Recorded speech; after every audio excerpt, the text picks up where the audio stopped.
नमस्कार विद्यार्थी मित्रांनो, स्वागत आहे तुमचे फिजिक्स बाय मंगेश सर या युट्यूब चॅनलवरती. आजच्या वन शॉट लेक्चरमध्ये आपण हीट हा चॅप्टर पूर्णपणे बघणार आहोत. यामध्ये असणारे इम्पॉर्टंट कॉन्सेप्ट्स आणि पेपरला जाणारे न्यूमेरिकल जे आहेत ते आज आपण आजच्या लेक्चरमध्ये कव्हर करणार आहोत. ज्यांनी अजून कुठल्याही प्रकारचा हीटचा अभ्यास केलेला नसेल त्यांनी हे जर लेक्चर संपूर्ण बघितलं तर त्यांना हीट या चॅप्टरचे संपूर्ण मार्क भेटणार आहेत.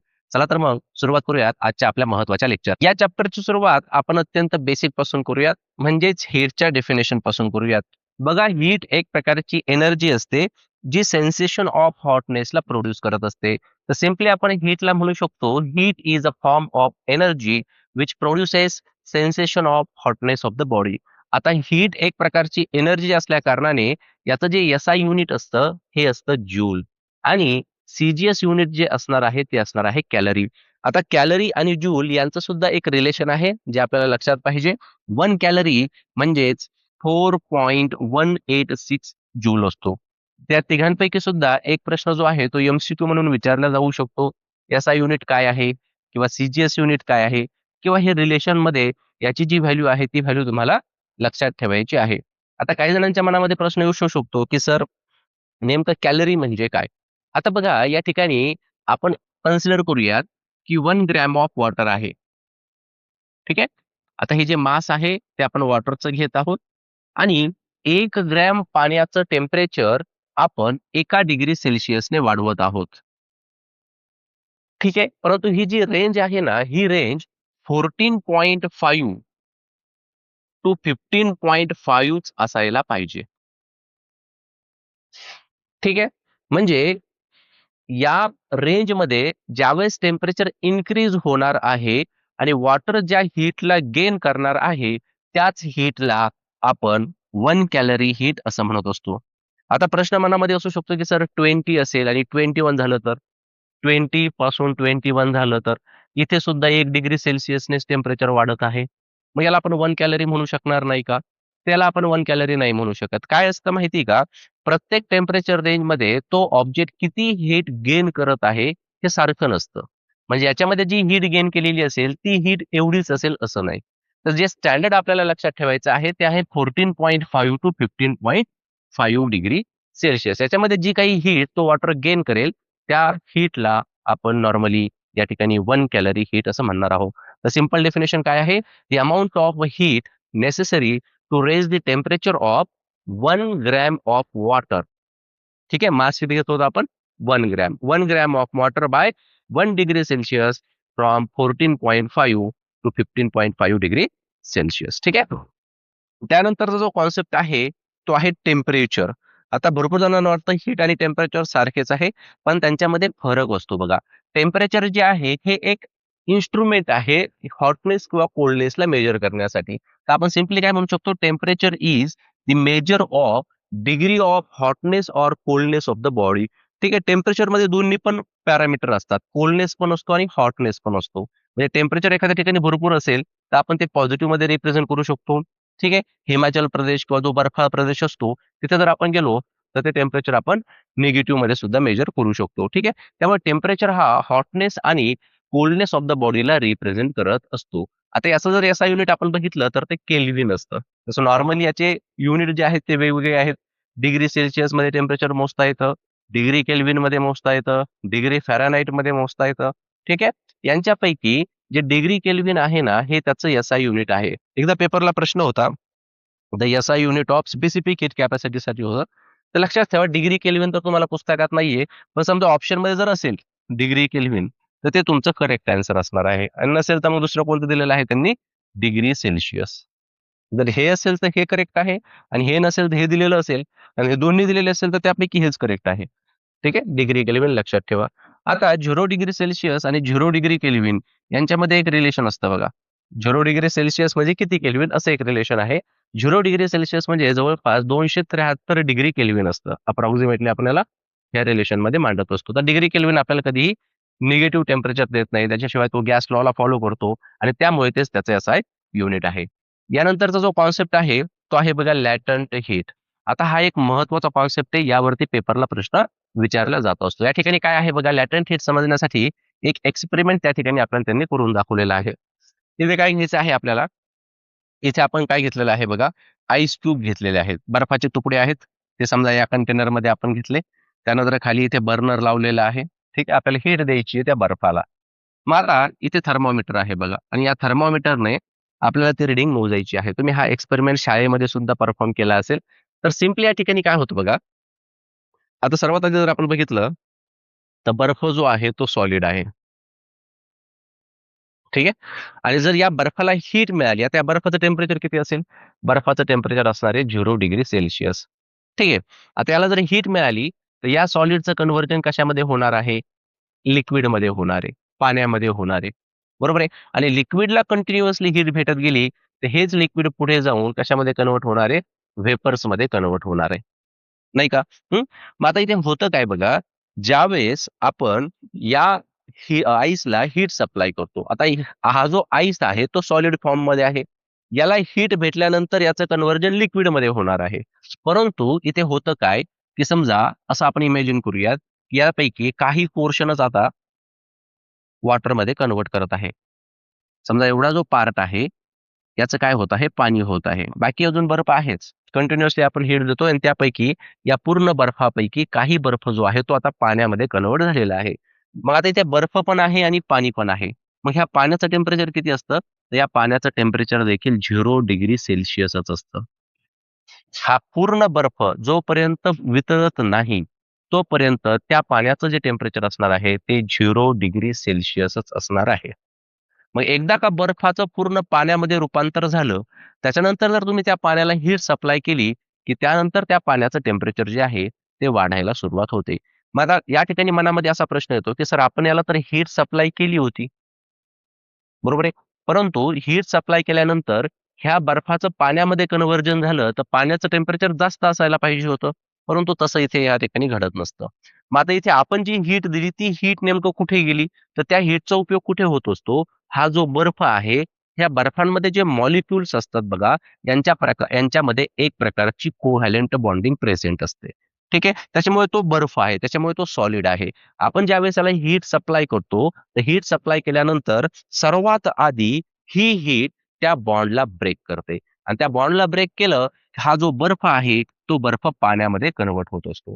त्यामुळे पाण्याचं टेम्परेचर या ठिकाणी वाढत नाही. म्हणजेच या ठिकाणी सॉलिडमधून लिक्विडमध्ये जाण्यासाठी जी हीट वापरण्यात येते, त्याच हीटला लॅटंट हीट असं म्हणतात. तर लॅटंट हीट कशामध्ये असते? लॅटंट हीट ही फेज ट्रान्सफॉर्मेशन मध्ये असते. फेज ट्रान्सफॉर्मेशन लक्षात येते तुमच्या?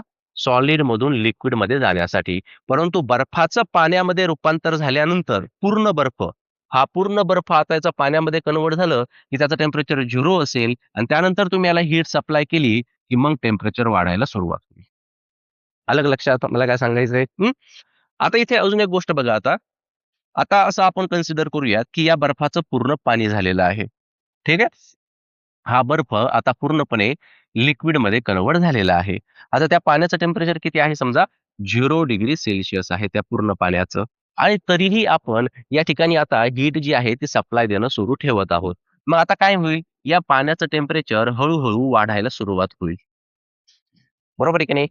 आता मॅक्सिमम या पाण्याचं टेम्परेचर किती जाऊ शकतं? पाण्याचा जो बॉइलिंग पॉइंट असतो तो किती असतो? तो असतो 100 डिग्री सेल्सिअस. 100 डिग्री सेल्सिअसला पाणी उकळतं. बरोबर आहे की नाही? 100 डिग्री सेल्सिअसच्या वरती पाण्याचं टेम्परेचर जाऊ शकतं का? नाही जाऊ शकत. कारण त्याचा हायेस्ट पॉइंट किती आहे? तो आहे 100 डिग्री सेल्सिअस. आता आपण असं इमॅजिन करूयात, की या पाण्याचं जे टेम्परेचर आहे, ते आता 100 डिग्री सेल्सिअस झालेलं आहे. ठीक आहे? पाण्याचं टेम्परेचर किती झालेलं आहे आता? 100 डिग्री सेल्सिअस आणि आपण या पाण्याला हीट सप्लाय देणं चालूच ठेवलेलं आहे. मग काय होईल? या पाण्याचं स्टीममध्ये कन्व्हर्जन होईल. व्हेपर्स बनायला चालू होतील. पाण्याची आता वाफ बनायला सुरुवात होईल. परंतु पाण्याची वाफ लगेच इन्स्टंटली बनते का? नाही. या ठिकाणी काय होतं बघा, पाण्याचं टेम्परेचर सुरुवातीला जसं 100 डिग्री सेल्सिअस होईल, तर काही वेळेसाठी हे जे टेम्परेचर असतं हे कॉन्स्टंट राहतं. आणि हे जे उकळणारं पाणी आहे, हे पाणी ह्या हीटला गेनच करत असतं. मग त्या हीटचा उपयोग कुठे होतो? त्या हीटचा उपयोग या वॉटरमध्ये असणारे जे मॉलिक्युल्स असतात, यांच्यामध्ये असणारी जी बॉन्डिंग असते, त्या बॉन्डिंगला ब्रेक करण्यासाठी या हीटचा उपयोग केला जातो. ठीक आहे? आणि ज्यावेळेस ती बॉन्डिंग ब्रेक होईल, त्यावेळेस हा जो लिक्विड आहे, तो त्या व्हेपर्समध्ये कन्व्हर्ट होताना आपल्याला पाहायला भेटेल. म्हणजे त्या पाण्याची वाफ होणार आहे. म्हणजे या ठिकाणी ज्यावेळेस त्याचं टेम्परेचर कॉन्स्टंट होतं, त्यावेळेस त्या पाण्याने जी हीट गेन केली, त्या हीटचा उपयोग कुठे झाला? त्या हीटचा उपयोग फेज ट्रान्सफॉर्मेशनमध्ये झाला. म्हणजे लिक्विडचं कन्व्हर्जन कशामध्ये? वेपर्समध्ये करण्यासाठी झाला. मग या ठिकाणी 2 गोष्टी आपल्या लक्षात आल्या, की एक सॉलिडचं लिक्विडमध्ये कन्व्हर्जन होणं आणि लिक्विडचं व्हेपर्समध्ये कन्व्हर्जन होणं. तर सॉलिडमधून लिक्विडमध्ये जाण्यासाठी जी हीट वापरण्यात आली, त्या हीटला आपण लॅटंट हीट ऑफ फ्युजन असं म्हणायचं आणि लिक्विडमधून व्हेपर्समध्ये जाण्यासाठी जी हीट वापरण्यात आली, त्याला आपण लॅटंट हीट ऑफ व्हेपरायझेशन असं म्हणायचं. ठीक आहे. आता या ठिकाणी यावरूनच हा ग्राफ आपल्याला दिलेला आहे. हा ग्राफ अत्यंत महत्त्वाचा आहे. पेपरला डायग्राम बेस्ड क्वेश्चनमध्ये हा ग्राफ जो आहे तो विचारला जात असतो. आता या ठिकाणी व्यवस्थितपणे लक्षात घ्या. इथे काय आहे? हा आहे बघा आपला ओरिजिन. ठीक आहे.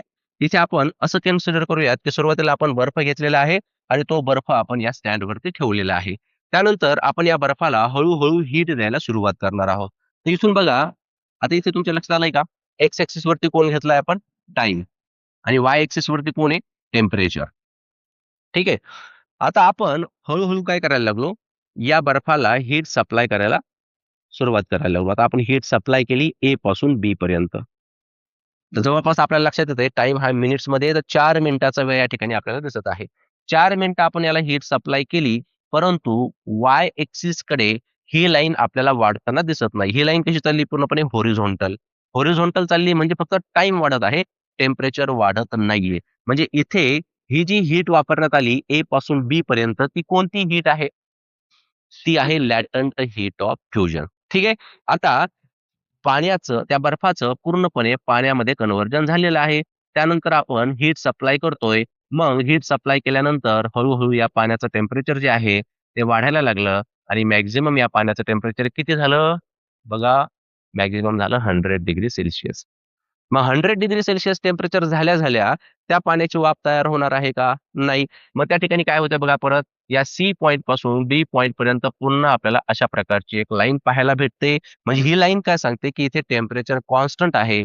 इथे टेम्परेचर वाढत नाही. पण जी हीट त्या वॉटरने गेन केलेली आहे, ती कुठे युटिलाइज झाली? त्या वॉटर मॉलिक्युल्स मधल्या बॉन्डिंगला ब्रेक करण्यासाठी. आणि इथे टेम्परेचर जे आहे ते कॉन्स्टंट असतं आणि या डी पॉइंट नंतर मग काय होणार आहे? आपल्याला वेपर्स भेटणार आहेत. आलं का लक्षात? तसा हा ग्राफ आहे बघा. आय होप तुम्हाला ह्या गोष्टी क्लिअर झाल्या असेल. जर तुम्हाला कुठे समजलं नसेल, तर ते तुम्ही कमेंटमध्ये नक्की टाका. याची डेफिनेशनही बघून घ्या. याची डेफिनेशनमध्ये पहिली आहे लॅटेंट हीट ऑफ फ्युजन. तर डेफिनेशन्स पेपरला विचारली जाते. The amount of heat energy absorbed at constant temperature. ठीक आहे. टेम्परेचर कसं असतं त्या ठिकाणी? कॉन्स्टंट असतं. By unit mass of solid to convert into liquid phase is called specific latent heat of fusion. ठीक आहे. सॉलिडचं लिक्विडमध्ये कन्व्हर्जन होण्यासाठी जी हीट या ठिकाणी युटिलाइज्ड होते, त्याला आपण लॅटेंट हीट ऑफ फ्युजन असं म्हणायचं. आणि लॅटेंट हीट ऑफ व्हेपोरायझेशन मध्ये काय फरक आहे? फक्त या ठिकाणी लक्षात ठेवायचं आहे, की लिक्विड फेज जो आहे, तो गॅसेस फेजमध्ये कन्व्हर्ट होणार आहे. बाकी सर्व काही same. The amount of heat energy absorbed at constant temperature by unit mass of liquid to convert into gaseous phase is called the specific latent heat of vaporization. ठीक आहे. यानंतरचा कॉन्सेप्ट बघूया जो की आहे रेझिलेशन. हा एक अत्यंत सोपा कॉन्सेप्ट आहे बघा. यासाठी एक एक्सपेरिमेंट या ठिकाणी दिलेला आहे. इथे एक आईस स्लॅब घेतलेला आहे बघा. एक बर्फाची लादी आहे. असा एक बर्फाची लादी इथे आपण टेबलवरती ठेवलेली आहे आणि या दोन्ही साइडला आपण एका वायरला 2 लोड लावलेले आहेत. 2 वेट्स कनेक्ट केलेले आहेत बघा. ठीक आहे. हा एक वेट आहे आणि हा इकडच्या साइडला असणारा वेट आहे. आता हा वेट वाढवल्यामुळे काय होतं बघा, ही जी वायर आहे, ही वायर ह्या बर्फाच्या आतमध्ये पेनिट्रेट होते. आतमध्ये जाते ती. ठीक आहे. आता जशी ही आतमध्ये जाणार आहे, तर ती काय होईल? या साइडने बाहेर येईल. बरोबर आहे. पण इथे होतं काय माहितीये का? सुरुवातीला ज्यावेळेस ही वायर आतमध्ये पेनिट्रेट होते, तर या बर्फाला या ठिकाणी चीर पडते. आणि जशी ही वायर खाली जाते, या एंडने ते बाहेर निघून येते, तर तो जो बर्फ असतो, जिथे चीर पडलेली असते, तो बर्फ पुन्हा चिकटलेला पाहायला भेटतो आपल्याला. तुम्हाला कॉमन एक्झाम्पल द्यायचं झालं, तर तुम्ही बर्फाचा गोळा खाल्ला असेल बघा. त्या बर्फाच्या गोळ्यामध्ये आधी काय करतात, त्या बर्फाचा असा पूर्णपणे भुगा करून घेतात, क्रश करतात पूर्ण त्याला, बरोबर आहे? आणि नंतर त्याला काय करतात, ते दाबतात. म्हणजे त्या क्रशपासून ते काय करतात, पूर्णपणे एक बॉल बनवतात, एक गोळा बनवतात. बरोबर आहे की नाही? म्हणजे तिथे काय होतंय, तिथे तो जो बर्फाचा भोगा आहे तो एकमेकांना चिकटतोय. पण कधी चिकटतोय? ज्यावेळेस त्यावरती एक प्रेशर लावलं जातं त्यावेळेस. इथे सुद्धा तेच होत असतं बघा. इथे पहिल्यांदा प्रेशर लावल्यानंतर हा जो बर्फ आहे या ठिकाणी याचं कशामध्ये कन्व्हर्जन होतं म्हणजे हा जो बर्फ आहे त्याला एक प्रकारची चीर पडते आणि ते प्रेशर आपण काढून घेतलं, की ते बर्फ जो आहे तो परत एकमेकाला चिकटलेला पाहायला भेटतो. मग याच्या पाठीमागचं कारण काय असतं नेमकं ते समजून घेऊयात आपण. त्याच्या पाठीमागे कारण असं असतं, की ज्यावेळेस आपण आईसवरती प्रेशर अप्लाय करतो, तर या प्रेशरमुळे त्या आईसचा जो मेल्टिंग पॉइंट असतो, हा 0 डिग्री सेल्सियस पेक्षा सुद्धा कमी होतो. कशामुळे कमी झाला तो? आपण प्रेशर अप्लाय केलं त्याच्यामुळे. आणि एकदा का ते प्रेशर आपण काढून घेतलं, की परत तो 0 डिग्री सेल्सियसला रिस्टोर होऊन जातो. त्यामुळे तो बर्फ आपल्याला पुन्हा असा चिकटताना पाहायला भेटतो. आलं का लक्षात? बघा सिंपल डेफिनेशन आहे याची.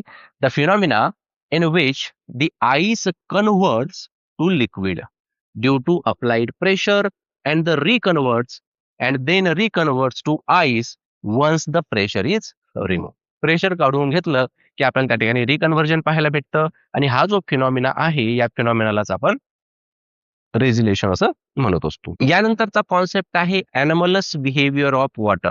आता हा देखील अत्यंत महत्वाचा कॉन्सेप्ट आहे. एक प्रश्न तुम्हाला यावरती असणार आहे. आता एनिमलस बिहेवियर ऑफ वॉटर समजण्यासाठी एक एक्झाम्पल घेऊयात, जेणेकरून तुमच्या लक्षात येईल. बघा समजा आपल्याकडे एक कंटेनर आहे. या कंटेनरमध्ये आपण समजा पाणी घेतलं. हे पाणी आहे याच्यामध्ये आणि आपण या कंटेनरला हीट सप्लाय केली. ठीक आहे? आता व्यवस्थितपणे समजून घ्या इथे होतंय काय? ज्यावेळेस आपण या पाण्याला हीट सप्लाय करतो, तर ह्या पाण्याचे जे मॉलिक्युल्स असतात, हे जे वॉटर मॉलिक्युल्स असतात, हे वॉटर मॉलिक्युल्स एकमेकांपासून दूर जाताना आपल्याला पाहायला भेटतात. म्हणजे काय होतं नॉर्मली ह्या मॉलिक्युल्सला हीट एनर्जी भेटते आणि हीट एनर्जी भेटल्यामुळे हे मॉलिक्यूल एकमेकांपासून दूर जातात. याला आपण एक्सपान्शन असं म्हणतो. ठीक आहे. तर नॉर्मली आपल्या काय लक्षात आलं, की जर आपण वॉटरला हीट सप्लाय केली, तर त्या ठिकाणी एक्सपान्शन होत असतं. एक्सपान्शन लक्षात आलं ना? एक्सपान्शन म्हणजे काय? लिक्विड मॉलिक्युलचं एकमेकांपासून दूर जाणं. त्याला आपण एक्सपान्शन असं म्हणतो. पण समजा याच पाण्याला मी एका बॉटलमध्ये भरलं आणि ही बॉटल फ्रीझरमध्ये ठेवून दिली. तर काही वेळेनंतर त्या पाण्यापासून काय तयार झालेला असतो? बर्फ तयार झालेला असतो. बरोबर आहे की नाही? मग इथे होतं काय? या केसमध्ये काय होतं, की जे लिक्विड मॉलिक्युल्स असणार आहे, हे लिक्विड मॉलिक्युल्स एकमेकांच्या जवळ येत असतात. आणि याला आपण कॉन्ट्रॅक्शन असं म्हणत असतो. मग कॉन्ट्रॅक्शन म्हणजे काय? ज्यावेळेस आपण कूलिंग करतो, वॉटरला काय करतो आपण? कूल करतो. तर त्यावेळेस ते लिक्विड मॉलिक्युल्स एकमेकांच्या जवळ येतात आणि याला आपण काय म्हणतो? कॉन्ट्रॅक्शन असं म्हणतो. क्लिअर आहे? मग आता इथे एक गोष्ट आपल्याला क्लिअर झाली, की एक्सपान्शन आणि कॉन्ट्रॅक्शन म्हणजे काय? पण पाण्याचं जे बिहेवियर आहे ना, वॉटरचं जे बिहेवियर आहे बघा, हे थोडंसं विसंगत आहे. विसंगतीपणा आहे. विसंगतीपणा म्हणजेच त्या ठिकाणी त्याला आपण एनॉमलस असं म्हणत असतो. इथे होतं काय माहितीये का? वॉटरचं जे बिहेवियर आहे, कुठून 0 डिग्री सेल्सियस पासून 4 डिग्री सेल्सियस पर्यंत हे थोडंसं उलटं आहे बघा.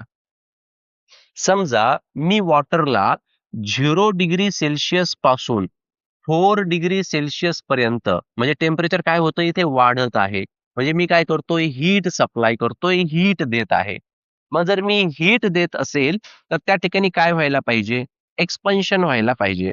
परंतु वॉटर थोडासा उलटा बिहेव करतो. 0 डिग्री सेल्सियस पासून 4 डिग्री सेल्सियस पर्यंत जर आपण टेम्परेचर वाढवलं, तर या ठिकाणी वॉटर आपल्याला कॉन्ट्रॅक्शन शो करत असतो.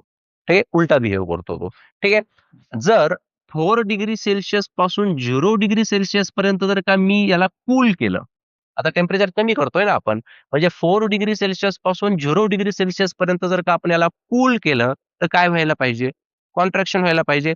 परंतु वॉटर त्या ठिकाणी आपल्याला एक्सपान्शन शो करतो. मग ही जी विसंगती आहे, हा जो उलटेपणा आहे या पाण्याचा, याच्या बिहेवियरलाच आपण एनिमलस बिहेवियर ऑफ वॉटर असं म्हणत असतो. आलं का लक्षात? मग आता इथे 2 गोष्टी आपल्याला लक्षात पाहिजे, ज्याच्यावरती प्रश्न सुद्धा आपल्याला येऊ शकतो. पहिला प्रश्न असा असतो, की पाण्याची डेन्सिटी सर्वात जास्त कधी असते? तर ती असते 4 डिग्री सेल्सिअसला. कारण होतंय काय बघा, जर आपण 0 डिग्री सेल्सिअस पासून 4 डिग्री सेल्सिअस पर्यंत जर टेम्परेचर वाढवलं, तर काय होतं तिथे? कॉन्ट्रॅक्शन होतं. कॉन्ट्रॅक्शन होतं म्हणजे 2 लिक्विड मॉलिक्यूल जे असणार आहे, ते एकमेकांच्या जवळ येणार आहेत. आणि ते जेवढे जास्त जवळ येतील, तेवढी डेन्सिटी त्या ठिकाणी वाढत असते. त्यामुळे 4 डिग्री सेल्सिअसला 4 डिग्री सेल्सिअसला वॉटरची डेन्सिटी जी असते, ती सर्वात जास्त असते. आलं का लक्षात? मग वॉटरची डेन्सिटी जर 4 डिग्री सेल्सिअसला सर्वात जास्त असतील, तर त्या ठिकाणी त्याचा व्हॉल्यूम सर्वात कमी असतो. ठीक आहे. व्हॉल्यूम म्हणजे काय? त्याने घेतलेली जागा. मग या ठिकाणी आपण काय म्हणू शकतो, की लिक्विड मॉलिक्युल जर जवळ-जवळ यायला लागले, तर त्यानी जी जागा घेतलेली आहे, ती जागा कमी होणार ना. तो व्हॉल्यूम जो आहे तो कमी होणार आहे.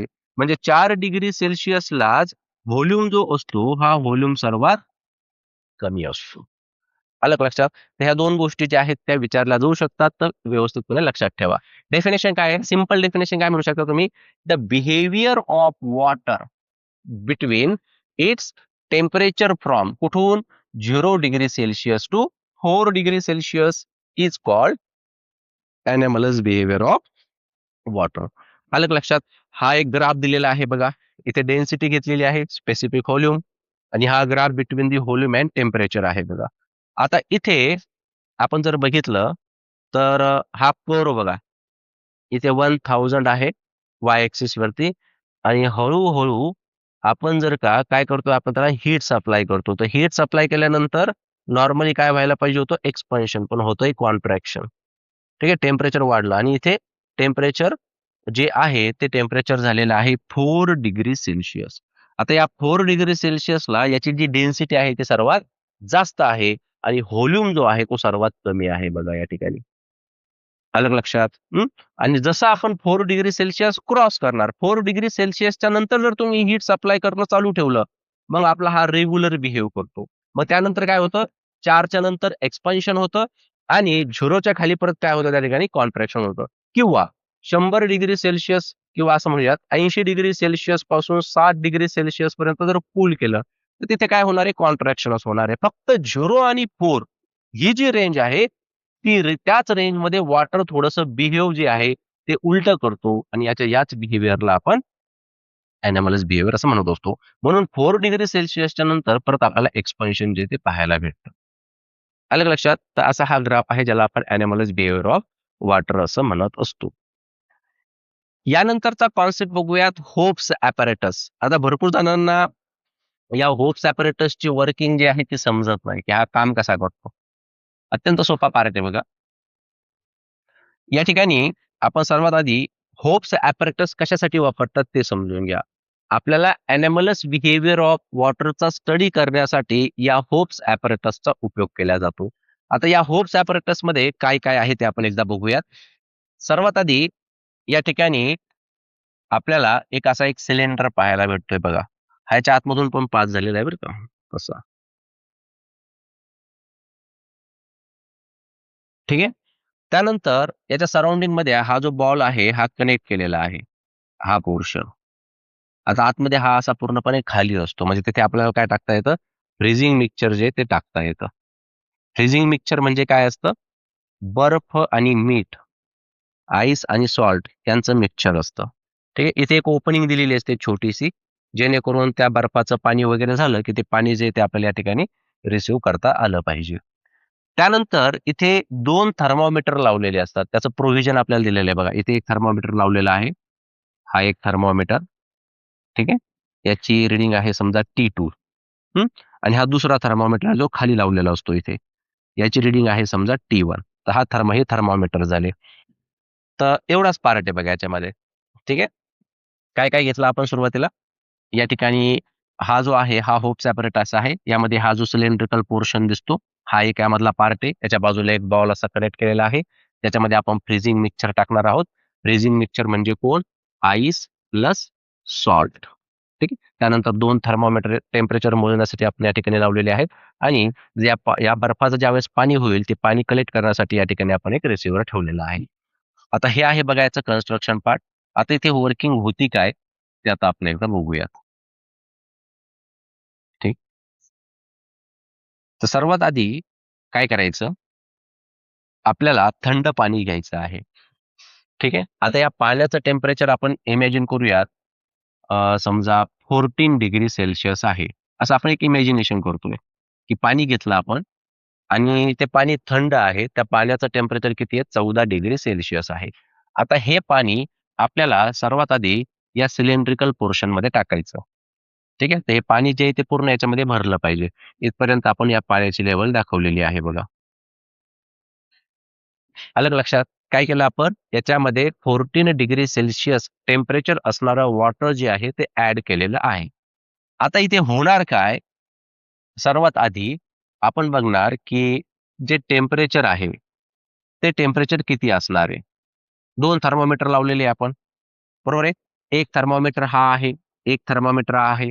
मला सांगा, ज्यावेळेस तुम्ही हा T1 आणि T2 मेजर कराल, तर तो किती असेल? आता हे पाणी पूर्ण या सिलेंड्रिकल पोर्शनमध्ये आहे. त्यामुळे इनिशियली या पाण्याचं टेम्परेचर किती असणार आहे? 14 डिग्री सेल्सिअसच आणि हेच कुणाचं? T1 आणि T2चं टेम्परेचर असणार आहे. सुरुवातीला T1 आणि T2 हे दोन्ही थर्मोमीटर्स आपल्याला एकच रीडिंग जी आहे ती शो करणार आहे. क्लिअर आहे?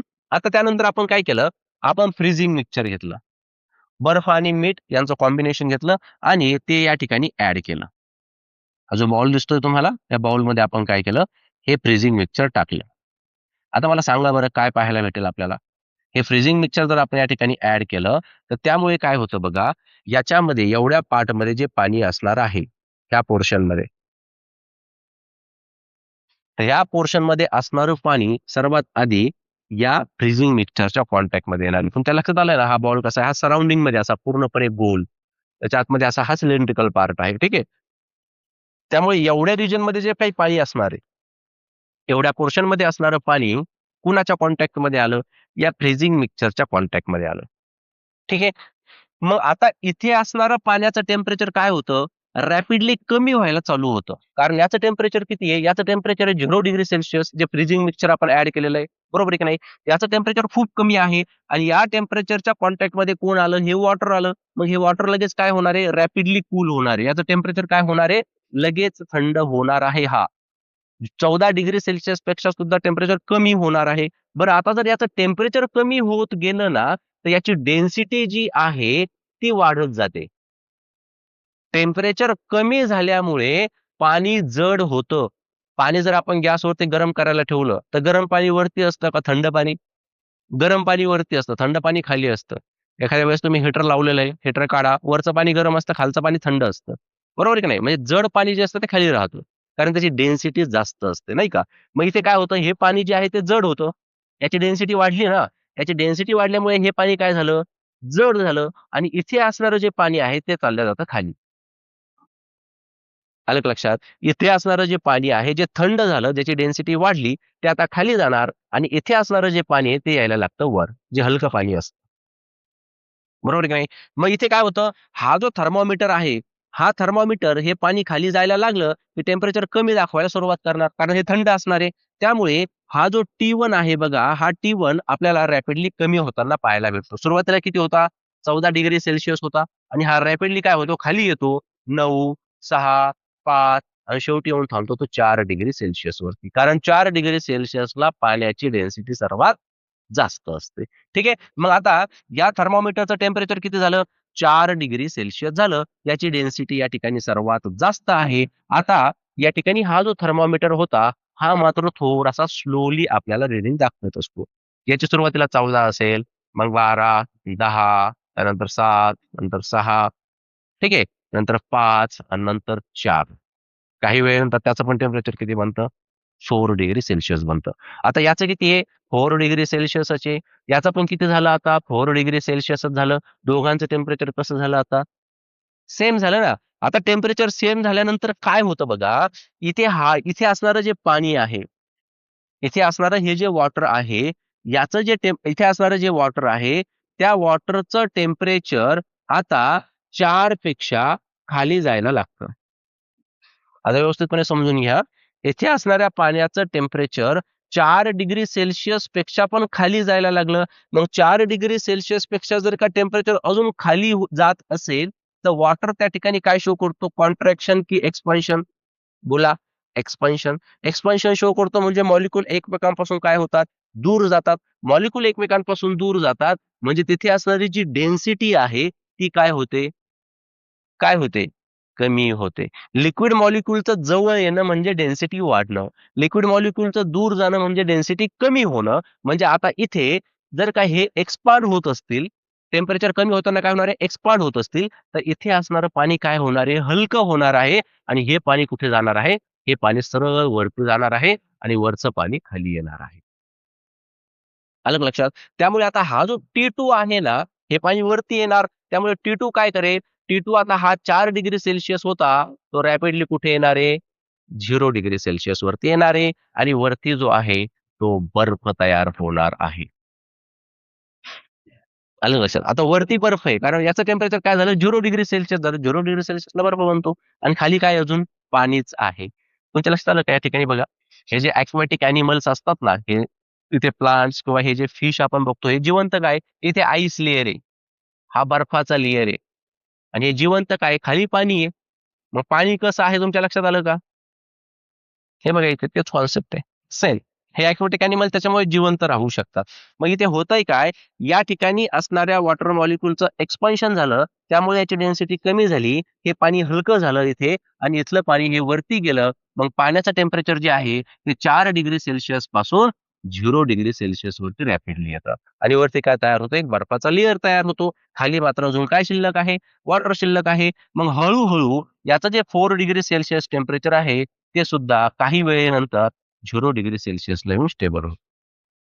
तर अशी ही पूर्ण वर्किंग प्रोसेस आहे. ज्याला आपण होप्स ॲपरेटस असं म्हणतो. याला आपण ग्राफच्या माध्यमातूनही समजून घेऊ शकतो. एक्स एक्सिस वरती आपण टाईम घेतलेला आहे. वाय एक्सिस वरती टेम्परेचर घेतलेलं आहे. आपण 14 डिग्री सेल्सियस घेतलं होतं. त्यांनी 12 घेतलेलं आहे. काही फरक पडत नाही. तर सुरुवातीला बघा 12 डिग्री सेल्सियस आहे. नाही का? आपण काय बघितलं होतं सुरुवातीला कोणतं टेम्परेचर जे आहे ते कमी होणार आहे. इथलं पाणी थंड होतं म्हणून खाली जातं ना. तर T1 4 डिग्री सेल्सियसला येतो बघा लगेच. हे बघा T1चा ग्राफ. हा कुठे येऊन गेला? 4 डिग्री सेल्सियसला. नंतर T2चं पण किती झालं? 4 डिग्री सेल्सियस. दोघांचं पण 4-4 नाही का? इथे 4, इथे 4, इथे 4. हं. मग हे 4 डिग्री सेल्सियस झाल्यानंतर इथे असणारं पाणी कुठे गेलं? वरती गेलं. त्यामुळे हा T2 जो आहे, हा T2 काय होतो? रॅपिडली 0 वरती येतो. हे बघा 0 डिग्री सेल्सियस रॅपिडली. आणि थोड्या वेळानंतर म्हणजे हे किती असेल? इथे 30 आहे ना, 32 पकडा. 32 आणि 42 10 मिनिटानंतर काय होतंय? जो T1 आहे, तो सुद्धा 0 डिग्री सेल्सियस वरती येत आहे. ठीक आहे. तर अशा प्रकारचा हा ग्राफ आहे आणि अशा प्रकारचा हा होप्स ॲपरेटसचा कॉन्सेप्ट आहे. यानंतरचा जो कॉन्सेप्ट आहे बघा, तो आहे ड्यू पॉइंट आणि ह्युमिडिटी. आता याचा डिफरन्स जो आहे तो पेपरला विचारला जातो किंवा याच्या डेफिनेशन ज्या आहेत त्या सुद्धा पेपरला विचारल्या जातात.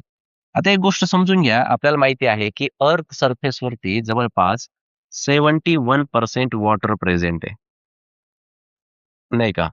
आणि त्यामुळे काय होत असणार आहे, कंटिन्युअस इव्हॅपोरेशनमुळे त्या ठिकाणी ज्या वॉटर व्हेपर्स आहेत त्या ॲटमॉस्फिअरमध्ये बनणार आहेत. ठीक आहे. तर ह्या ज्या वॉटर व्हेपर्स असतात ना, ह्या वॉटर व्हेपर्स काय करतात एअरला मॉइस्ट करण्याचं काम करतात. आपण मॉइश्चर म्हणत नाही का? आणि ॲटमॉस्फिअरमध्ये हे जे मॉइश्चर प्रेझेंट असतं, यालाच आपण ह्युमिडिटी असं म्हणतो. मराठीमध्ये नॉर्मली आपण त्याला आर्द्रता असं म्हणत असतो. तर ह्युमिडिटी म्हणजे काय? Moisture in the atmosphere. तर त्याला काय म्हणायचं आपण नॉर्मली ह्युमिडिटी असं म्हणायचं. आता यानंतरचा जो पॉइंट येतोय बघा ड्यू पॉइंट ज्याला दवबिंदू म्हणतो आपण. बघा हिवाळ्यामध्ये सुद्धा झाडांच्या पाल्यावरती आपल्याला पाण्याचा थेंब पाहायला भेटतो. पाऊस नसतानाही पाण्याचा थेंब तयार होतो. तर तो ड्यू पॉइंट आहे. दवबिंदू म्हणतो बघा आपण त्याला नाही का? आता हे काय आहे नॉर्मली ते आपण समजून घेऊयात. सर्वात आधी या ठिकाणी बघा, आता समजा ॲटमॉस्फिअरमध्ये आपण एक पर्टिक्युलर एअरचा व्हॉल्यूम कन्सिडर केला. समजा एवढा व्हॉल्यूम आहे, याच्यामध्ये एअर जी आहे ती प्रेझेंट आहे. ठीक आहे. मग आता या एअरमध्ये किती वॉटर व्हेपर्स असायला पाहिजे याची एक लिमिट असते. येतंय का लक्षात? मी काय सांगतो त्याला व्यवस्थितपणे समजून घ्या. एवढा एअरचा व्हॉल्यूम आपण घेतलेला आहे. आपण असंही कन्सिडर करूयात, की या एअरचं जे टेम्परेचर आहे ते समजा 40 डिग्री सेल्सियस आहे. टेम्परेचर खूप महत्वाचं असतं. या टेम्परेचरमुळे वॉटर वेपरचं जे प्रमाण आहे ते कमी जास्त होत असतं. मग मी काय केलं, एक पर्टिक्युलर व्हॉल्यूम कन्सिडर केला. यामध्ये एअर प्रेझेंट आहे. या एअरचं टेम्परेचर 40 डिग्री सेल्सिअस आहे आणि यामध्ये ज्या मॅक्सिमम वॉटर व्हेपर असायला पाहिजे, ते आपण असं म्हणूयात, ते असणार आहे 49 grams per KG of dry air. साधं सिंपल लक्षात ठेवा. 49 ग्रॅम्स याच्यामध्ये वॉटर व्हेपर्स असायला पाहिजे. आलं का लक्षात? ही त्याची मॅक्सिमम लिमिट आहे. कुणाची?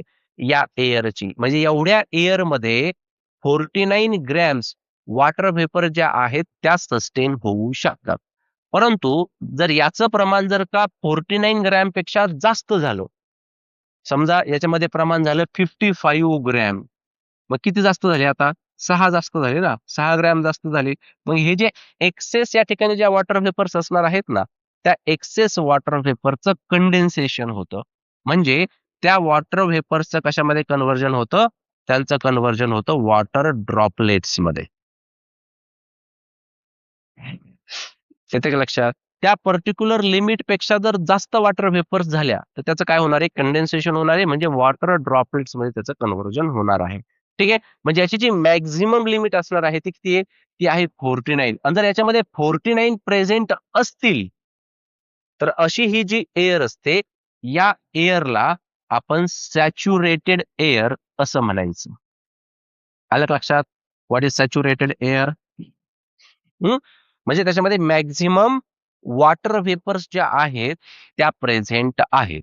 त्याला म्हणायचं सॅच्युरेटेड एअर. पण समजा 40 ग्रॅमच असतील तर मॅक्सिमम किती पाहिजे आपल्याला? 49. पण किती प्रेझेंट आहे?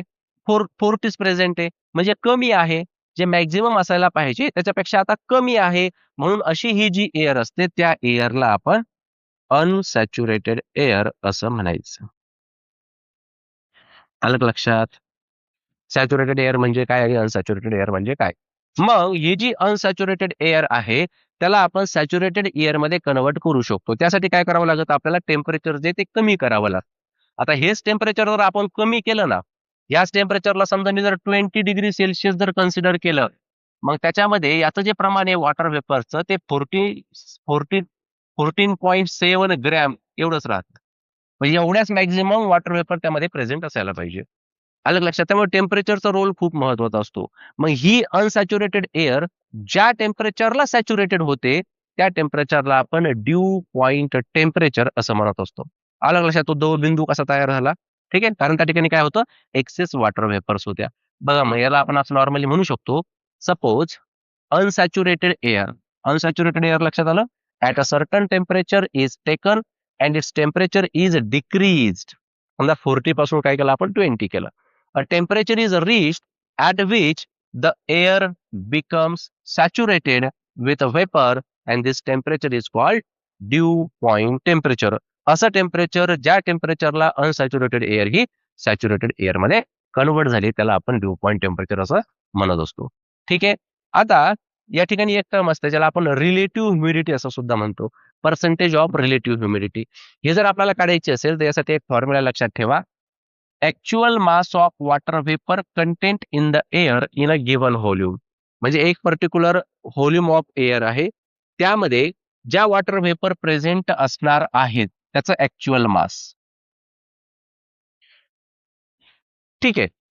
आता जे काही असणार आहे ते आणि त्या एअरला सॅच्युरेट करण्यासाठी लागणारी जी काही वॉटर वेपर आहे त्याचं मास, त्याने त्याला आपल्याला डिवाइड करायचं आहे. डिव्हिजन मध्ये कोणी बघा, mass of vapour needed to make the air saturated in that volume. म्हणजे आता एकदम साधं एक्झाम्पल द्यायचं झालं, तसं घ्या, कन्सिडर करा. हे समजा 40 डिग्री सेल्सिअस टेम्परेचर होतं. त्यावेळेस 49 ग्रॅम्सची रिक्वायरमेंट होती वॉटर वेपर्सची. बरोबर नाही? पर केजी ऑफ ड्राय एअर. आणि याच्यामध्ये प्रेझेंट किती? 40 ग्रॅम आहे त्याच्यामध्ये ऍक्च्युअल मध्ये. मग हे 40 ग्रॅम काय झालं? ऍक्च्युअल मास झालं. ऍक्च्युअल मास जे त्या व्हॉल्यूम ऑफ एअर मध्ये प्रेझेंट आहे. आणि त्याला सॅच्युरेट करण्यासाठी कितीची गरज आहे? एक्स्ट्रा 9ची गरज आहे. 40 ना, 49 पाहिजे. मग मास ऑफ वेपर निडेड कितीची गरज आहे आपल्याला? 9 ग्रॅमची निडेड. ते मास आपण डिनॉमिनेटरला ठेवणार. आलं का लक्षात? फॉर्म्युला लक्षात ठेवायचा आहे. डेफिनेशन म्हटलं त्याचा रेशो सांगायचा. Ratio of actual mass of water vapour content in the air in given volume to the mass of paper needed to make the air saturated in that hollow. That is called percentage relative humidity. ठीक आहे. आता अजून एक गोष्ट लक्षात ठेवायची की due पॉइंटला रिलेटिव्ह ह्युमिडिटी ही 100% असते.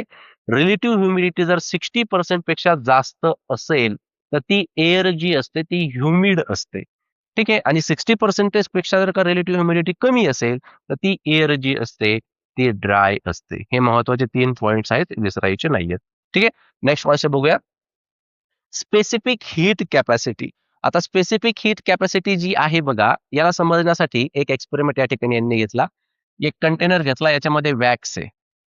वॅक्स माहिती ना, मेणबत्ती नाही का, मेणबत्तीचं ते मटेरियल, ते मेन, तो वॅक्स त्या पद्धतीचा एक वॅक्स आहे.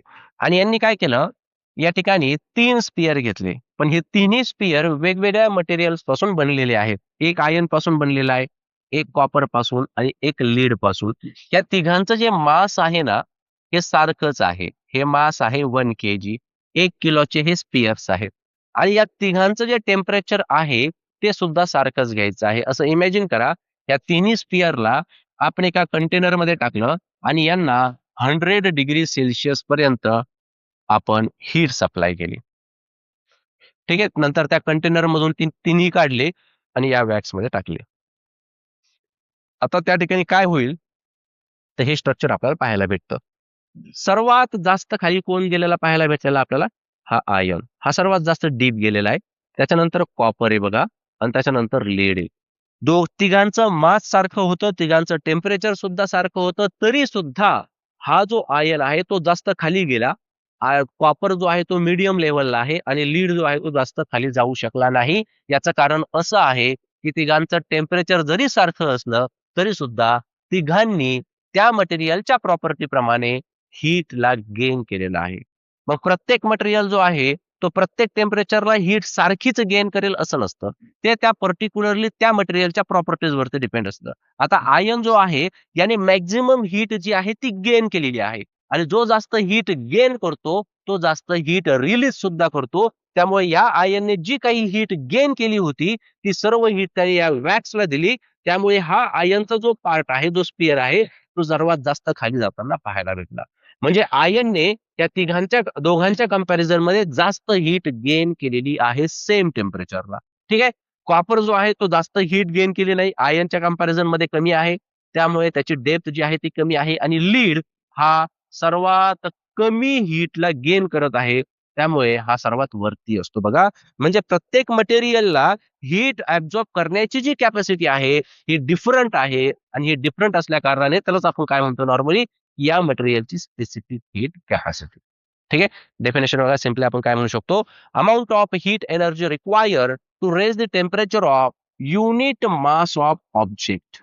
युनिट मास, ठीक आहे, 1 gram, 1 kilogram by 1 degree Celsius is called specific heat of that object. एका डिग्री सेल्सिअसने टेम्परेचर वाढविण्यासाठी या ऑब्जेक्ट्सने जी काही हीट गेन केलेली आहे त्याच हीटला आपण त्या मटेरियलची स्पेसिफिक हीट असं म्हणत असतो. याचा युनिट जे आहे स्पेसिफिक हीटचं ते घ्यायचं आहे जूल पर डिग्री सेल्सिअस केजी. तर हाच प्रश्न होता बघा पेपरला, मागे बोललो ना तुम्हाला. तर इथे एका ऑप्शन मध्ये हे पण होतं आणि एका ऑप्शन मध्ये असं पण होतं, जूल पर केजी डिग्री केल्विन. तर हे ऑप्शन करेक्ट होतं त्याच्यामध्ये. तर केल्विन असेल तर केल्विन घ्यायचं आणि नसेल केल्विन तर मग हेच ऑप्शन जे ते आपलं करेक्ट आहे. सीजीएस युनिट काय असणार आहे, calorie per gram degree Celsius. त्याचा फॉर्म्युला लक्षात ठेवायचा आहे, Q is equal to M into C into delta T. ठीक आहे. आता क्यू म्हणजे कोण आहे, हीट आहे, आणि सी म्हणजे कोण आहे, स्पेसिफिक हीट आहे. ठीक आहे. तर या सी काय बनणार या ठिकाणी, सी बनणार आहे Q upon M into delta T. याच्यावरून हे युनिट बनलेलं आहे बघा. हीट कशामध्ये मोजतात, जूल मध्ये, मास किलोग्राम मध्ये, टेम्परेचर डिग्री केल्विन मध्ये. आलं का लक्षात. ठीक आहे. तर हा आहे बघा स्पेसिफिक हीट कॉन्सेप्टचा एक्सपेरिमेंट. यानंतरचा जो कॉन्सेप्ट आहे तो आहे हीट एक्सचेंज. आता हीट एक्सचेंज म्हणजे काय, हीट जी असते बघा ही कायम हायर टेम्परेचर कडून लोअर टेम्परेचर कडे फ्लो होते. हीट कुठून कुठे फ्लो होते, हायर टेम्परेचर कडून लोअर टेम्परेचर कडे, म्हणजे हॉट ऑब्जेक्ट कडून कोल्ड ऑब्जेक्ट कडे. आता ही सिस्टीम आहे जी पूर्णपणे आयसोलेटेड आहे आणि याच्यामध्ये काय घेतलं, 2 ऑब्जेक्ट घेतले. एक घेतला हॉट ऑब्जेक्ट, एक घेतला कोल्ड ऑब्जेक्ट, नाही का? आता काय होतं बघा, आता ते काय होईल सांगा बरं? इथे हीट जी आहे ती ट्रान्सफर होणार कुणाकडून कुणाकडे? हॉट ऑब्जेक्ट कडून कोल्ड ऑब्जेक्ट कडे. कारण याचं टेम्परेचर कमी आहे, याचं टेम्परेचर जास्त आहे. मग हा काय करेल? याला हीट देणार आहे. याचं टेम्परेचर हळूहळू वाढायला सुरुवात होईल. बरं, हे जे हीट एक्सचेंज, यालाच काय म्हणतो आपण? हीट एक्सचेंज, बरोबर आहे की नाही? त्याला आपण नॉर्मली हीट एक्सचेंज असं म्हणतोय. आणि ही जी हीट ट्रान्सफर आहे, ही हीट ट्रान्सफर कधीपर्यंत होणार आहे? जोपर्यंत ह्या दोन्ही ऑब्जेक्टचं टेम्परेचर सेम होत नाही तोपर्यंत. तोपर्यंत हा हीट ट्रान्सफर जे आहे ते चालूच असतं. ठीक आहे. बघा, आपण नॉर्मली काय म्हणू शकतो? Heat energy lost by the hot object is equal to heat energy gain by cold object. जेवढी हीट एनर्जी हॉट ऑब्जेक्ट देणार आहे, तेवढीच एनर्जी हा कोल्ड ऑब्जेक्ट जो आहे तो घेणार आहे. आणि यालाच आपण प्रिन्सिपल ऑफ हीट एक्सचेंज असं म्हणत असतो. डायग्राम बेस्ड क्वेश्चन सुद्धा विचारला जातो, ज्यामध्ये तुम्हाला प्रिन्सिपल ऑफ हीट एक्सचेंज विचारला जाईल. तर प्रिन्सिपल ऑफ हीट एक्सचेंज मध्ये हे लिहायचं. क्लिअर आहे? लक्षात ठेवा. पुढचा कॉन्सेप्ट आहे, शेवटचा आहे मेजरमेंट ऑफ स्पेसिफिक हीट. आता measurement of specific heat, heat measure करण्यासाठी एक इन्स्ट्रुमेंट वापरतात, त्याला आपण कॅलोरीमीटर असं म्हणतो बघा. ठीक आहे. समजा तुम्हाला कॅलोरीमीटरची डायग्राम वगैरे नाहीये काही, पण आपण समजून घेऊयात काय आहे. समजा या ठिकाणी एक कॅलोरीमीटर आहे बघा, अशा पद्धतीचा. आता हा सुद्धा नॉर्मली कॉपर पासूनच बनलेला असतो. ठीक आहे. यामध्ये असे इलेक्ट्रोड्स असतील बघा. आता इथे आपल्याला काय करायचंय, बाकीचं जाऊ द्या. सिम्पली लक्षात ठेवा, इथे काय घडतं ते सांगतो मी तुम्हाला. ठीक आहे. समजा या ठिकाणी आपण असं कन्सिडर करूयात, की आता हा जो कॅलोरीमीटर आहे, या कॅलोरीमीटर मध्ये समजा वॉटर प्रेझेंट आहे. याला व्यवस्थितपणे समजून घ्या, याच्यावरती न्यूमेरिकल असतो. आता आपण समजा एक हॉट स्पियर घेतला. ठीक आहे. एक स्पियर इथे गरम, त्याचं टेम्परेचर असेल काही ना काही. आणि हा हॉट स्पियर, यामध्ये जे पाणी आहे, या पाण्याचं काही ना काही टेम्परेचर असेल. ठीक आहे. बरं, एक गोष्ट लक्षात ठेवा बरं का. आता हे जे पाणी आहे ना, ते हा कॅलोरीमीटर असतो हा. ठीक आहे. तो हा या कॅलोरीमीटरच्या कॉन्टॅक्ट मध्ये असतो. ठीक आहे. त्यामुळे या पाण्याचं जे टेम्परेचर असतं ना, तेच टेम्परेचर या कॅलोरीमीटरचं असतं. हे न्यूमेरिकलसाठी खूप महत्वाचं आहे. न्यूमेरिकलमध्ये ते कॅलोरीमीटरचं टेम्परेचर सांगणार नाही. तर टेम्परेचर तुम्हाला कॅलोरीमीटरचं तेच घ्यायचं आहे, जे त्या वॉटरचं असणार आहे.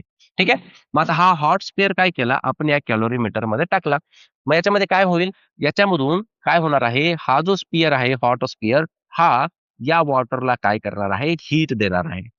बरोबर आहे की नाही? म्हणजे heat lost by this hot sphere is equal to heat gained by this water. Right? आता एवढंच होत नाही या ठिकाणी. आपल्याला असंही सांगावं लागतं, की ही जी हीट आहे, हा फक्त वॉटरच नाही घेत. याच्या कॉन्टॅक्ट मध्ये असणारा हा कॅलोरीमीटर सुद्धा घेत असतो. मग आता काय म्हणणार आपण? Heat lost by hot sphere is equal to heat gained by water plus heat gained by calorimeter. आलं का लक्षात? आता इथे आपण जर बघितलं, तर फॉर्म्युला बघा. Heat lost by hot object is equal to heat gained by calorimeter plus heat gained by water. ठीक आहे. आणि आज आपण Q is equal to Q1 plus Q2 किंवा Q2 प्लस Q1 असं म्हणू शकतो. मग आता हा जो Q आहे, हा Q कसा काढणार आपण? Basic formula M into C into delta T, जो आपण आता घेतला होता. बरं, आता एक गोष्ट लक्षात आली, तुमच्या स्पेसिफिक हीट आणि लॅटंट हीट मध्ये काय फरक आहे? स्पेसिफिक हीट मध्ये काय होत असतं, स्पेसिफिक हीट मध्ये टेम्परेचर जे आहे ते राईज होत असतं, म्हणजे वाढत असतं किंवा कमी होत असतं. आणि लॅटंट हीट मध्ये फक्त फेज ट्रान्सफॉर्म होतो. म्हणजे सॉलिडचं लिक्विड मध्ये जर कन्व्हर्जन होत असेल, तर तिथे कुणाचा रोल असणार आहे? तिथे असणार आहे लॅटंट हीटचा रोल. आणि लॅटंट हीट काढण्याचा फॉर्म्युला असतो, तोही लक्षात ठेवा. Q is equals to M into L. तर हा लॅटंट हीटसाठी आहे आणि हा स्पेसिफिक हीटसाठी आहे. मग जर का टेम्परेचर एखाद्या ठिकाणी कमी होत असेल किंवा जास्त होत असेल, तुम्ही डोळे झाकून त्या ठिकाणी स्पेसिफिक हीट म्हणू शकता. पण जर का इथे बर्फाचा तुकडा असता, हा बर्फाचा गोळा असता, आणि हा बर्फ जर का मी या पाण्यात टाकला असता, मग मात्र या बर्फाचं पाण्यामध्ये कन्व्हर्जन झालं असतं, बरोबर की नाही? मग त्या ठिकाणी कोणती हीट घेतली असते मी? Latent heat. हे लक्षात ठेवायचं आहे न्यूमेरिकल पॉइंट ऑफ व्ह्यू. ठीक आहे. आता आपण काही इम्पॉर्टंट न्यूमेरिकल्स बघूयात. फर्स्ट न्यूमेरिकल आहे, how much heat energy is necessary to raise the temperature of 5 kg of water from 20 to 100 degree Celsius. आता यामध्ये बघा, गिव्हन मध्ये आपल्याला काय दिलेलं आहे, ते काय म्हणत आहेत की 5 किलोग्रॅम पाण्याचं टेम्परेचर 20 डिग्री सेल्सिअस पासून 100 डिग्री सेल्सिअस पर्यंत वाढत आहे. आता ही कोणती हीट आहे? स्पेसिफिक हीट आहे का लॅटंट हीट आहे? Latent heat. कारण टेम्परेचर वाढतंय ना 20 पासून 100 पर्यंत, त्यामुळे ही स्पेसिफिक हीट झाली. आणि स्पेसिफिक हीटचा फॉर्म्युला आहे आपल्याकडे कोणता? M into C into delta T. ठीक आहे. Q is equal to M into C into delta T.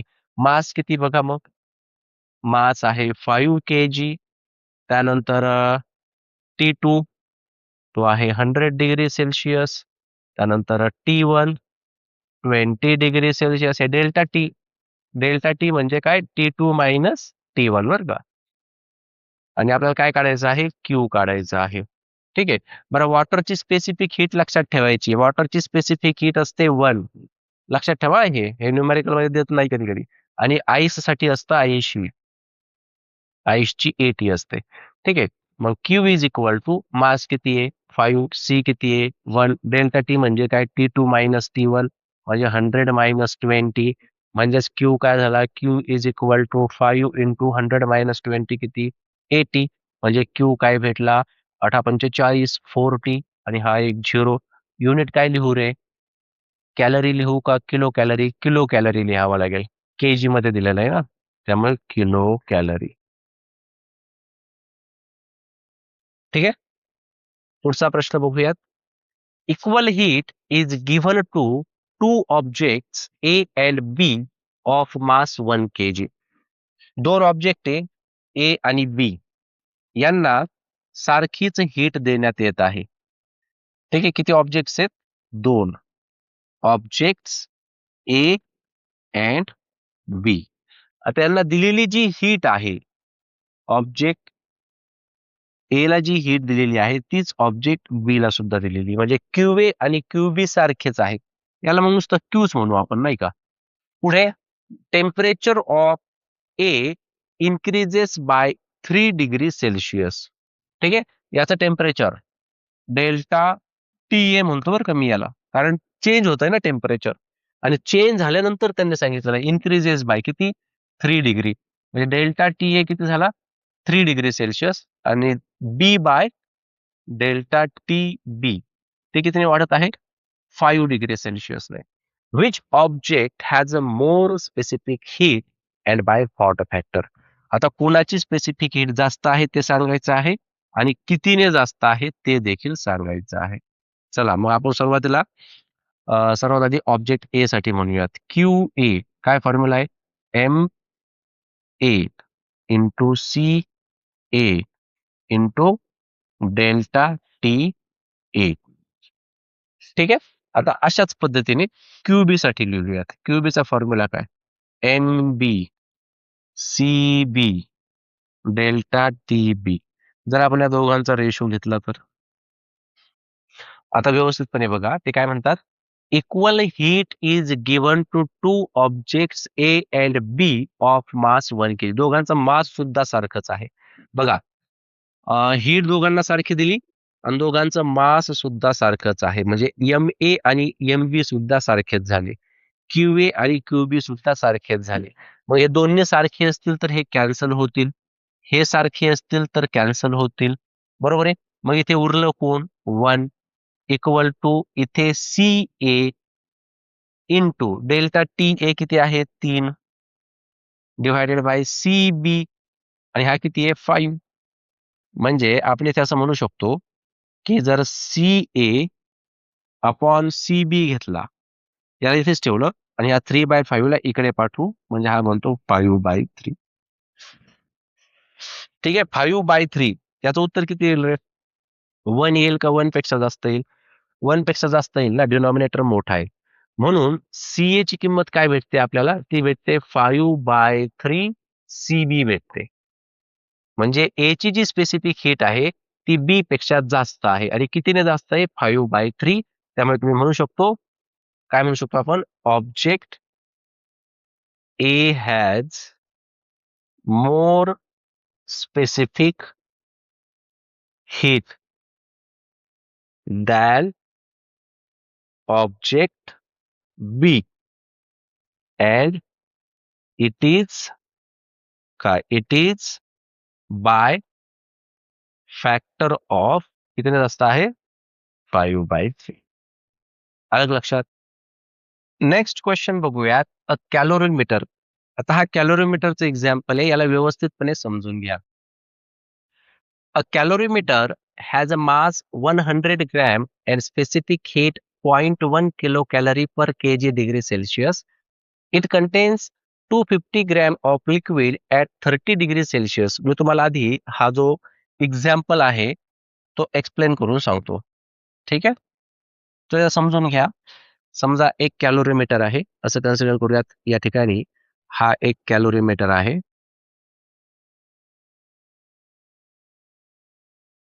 आता लक्षात ठेवायचंय, जे वॉटरचं टेम्परेचर किंवा या कॅलोरीमीटर मध्ये असणारे लिक्विडचं टेम्परेचर असणार आहे तेच टेम्परेचर कॅलोरीमीटरचं असणार आहे. ठीक आहे.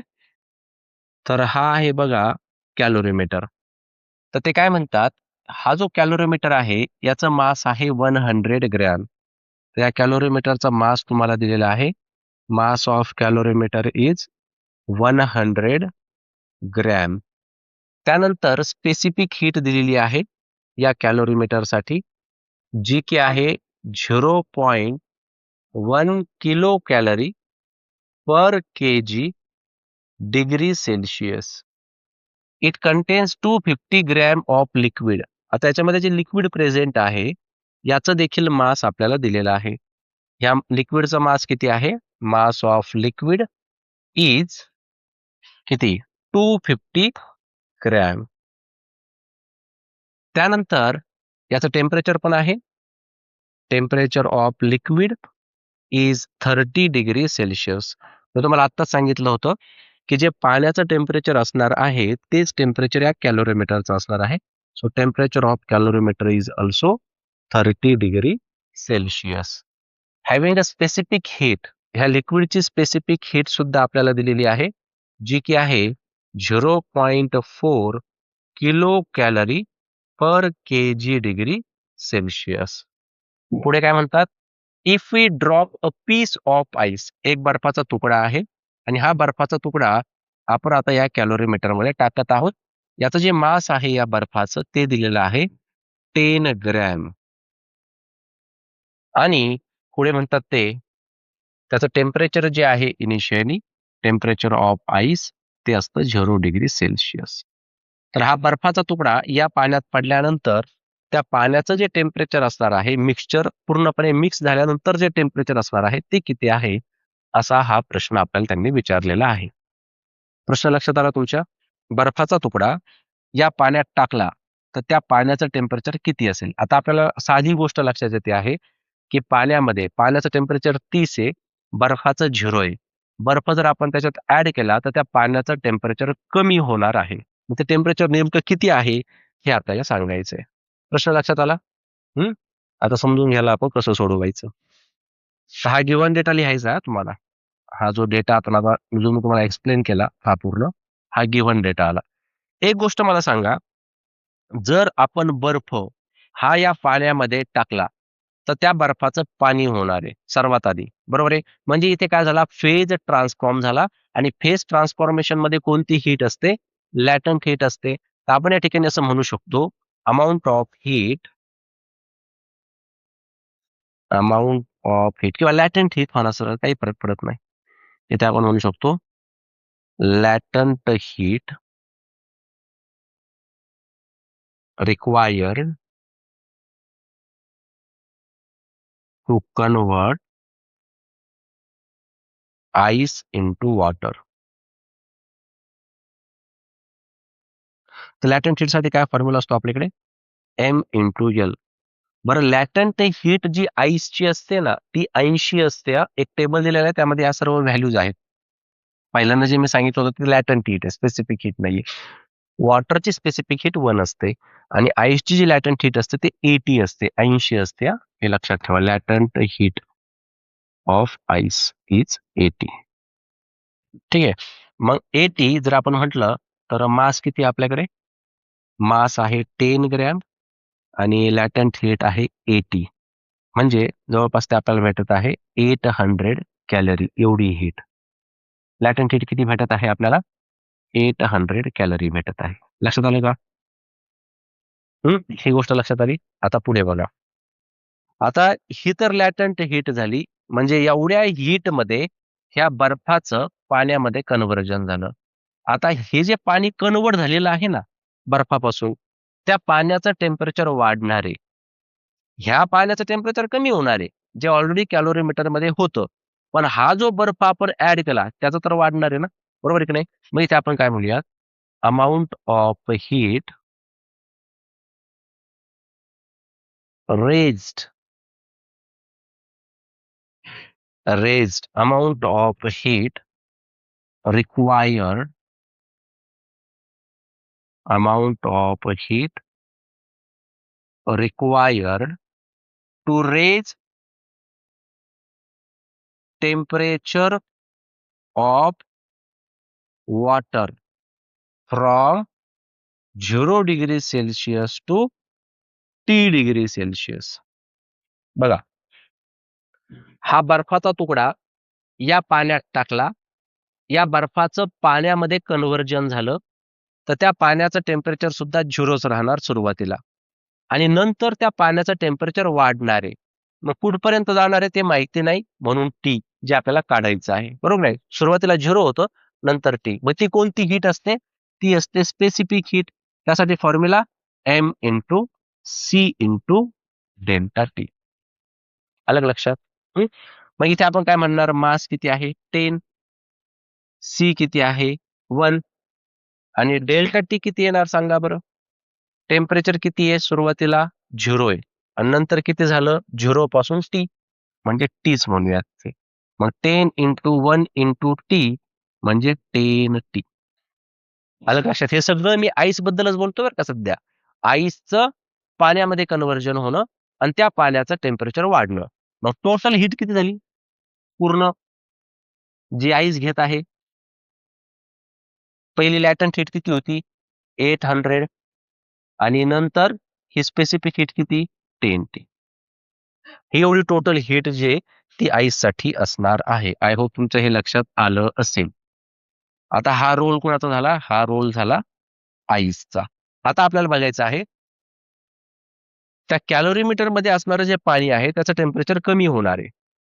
सोबत त्या कॅलोरीमीटरचं सुद्धा कमी होणार आहे. तर ते आपण काढूयात. आता इथे आपण म्हणूयात अमाउंट ऑफ हीट रिक्वायर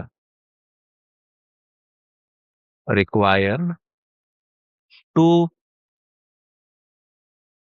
काय? टू डिक्रीज किंवा टू लोवर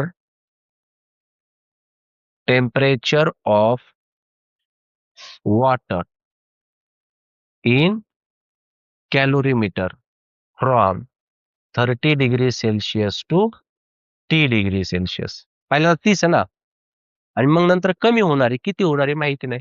त्यामुळे टी. तर ही कोणती हीट आहे? Specific heat. Formula M into C into delta T. M किती आहे? बघा वॉटरचा मास किती? 250 ग्रॅम. 250. सी किती आहे त्याचा? सी आहे 0.4 आणि डेल्टा टी 30 मायनस टी. बरोबर? म्हणजे आपल्याला काय भेटेल? 250 इंटू 0.4 म्हणजे 100 आणि इंटू 30 मायनस टी. आलं का लक्षात? चेक करा कॅल्क्युलेशन. आता कॅलोरीमीटरचा पण रोल आहे त्याच्यामध्ये. इथे म्हणूयात आपण amount of heat energy required to lower the temperature of calorimeter from कॅलोरीमीटरचे किती होतं? 30च. कुठपर्यंत? टी पर्यंत. ठीक आहे? फॉर्म्युला तोच. M into C into delta T. Mass किती कॅलोरीमीटरचा बघा 100. त्याची स्पेसिफिक हीट किती आहे 0.1. Temperature difference 30 minus T. 100 into 0.1 म्हणजे 10 आणि हे 30 मायनस टी. तर हे झालं वॉटर आणि कॅलोरीमीटरसाठी. मग दोघांचं मिळून किती हीट आहे टोटल हीट बघायची किती आहे हे 100 into 30 minus T 10 into 30 minus T 30 minus T 30 minus T सारखंच आहे 100 आणि 10 किती झाले 110 30 मायनस टी. आलं का लक्षात. मग त्याला इक्वेशन 1 म्हणूयात आणि हवं त्याला इक्वेशन 2 म्हणूयात. ठीक आहे. मग आईस वॉटर आणि कॅलोरीमीटर यांच्यामध्ये ही हीट एक्सचेंज होत आहे. जेवढी हा या ठिकाणी रिलीज करणार आहे तेवढे हे दोघं घेणार आहेत. बरोबर की नाही. म्हणजे हे दोन्ही पण कसे असणार आहेत इक्वल असणार आहेत by principle of heat exchange. आलं का लक्षात. प्रिन्सिपल ऑफ हीट एक्सचेंज दोन्ही कसे असणार आहेत सारखे. म्हणजे आता हा किती आहे हा आहे 800 प्लस 10t इक्वल टू आणि हे टोटल किती असणार आहे 110 इंटू 30 मायनस टी. त्याला आपण सॉल्व्ह करूयात. बघा किती येतं हे 800 plus 10t equal to 11 into 3 33 आणि हे 2 zero as it is minus हे 110 टी. आता टीच्या टर्म एका बाजूला घ्या आणि हे एका बाजूला घ्या. तर हे 110 इकडे घ्या. आता हे 110 आहे इकडे आल्यानंतर प्लस होतील. हे 10 आणि 110 किती 120 नाही का. आणि हे 33 मधून 8 गेले किती 25 ना 2500. म्हणजे टी किती झाला 2500 डिव्हायडेड बाय 120. हा झिरो या झिरो सोबत cancel. Therefore T equal to किती 250 अपॉन 12. तर टी किती होतो बघा टी यायला पाहिजे 20.83 डिग्री सेल्सिअस. आलं का लक्षात. तसा हा न्यूमेरिकल आहे बघा. त्याची प्रॅक्टिस करा. कुठे समजलं नसेल तर कमेंटमध्ये टाका. त्याचं उत्तर मी तुम्हाला 100% देईल. तर इथे तुमचा हीट हा जो चॅप्टर आहे तो पूर्णपणे संपवतो. जर तुम्हाला हा व्हिडिओ आवडला असेल तर व्हिडिओला लाईक करा आणि चॅनलला सबस्क्राईब करायला विसरू नका. धन्यवाद.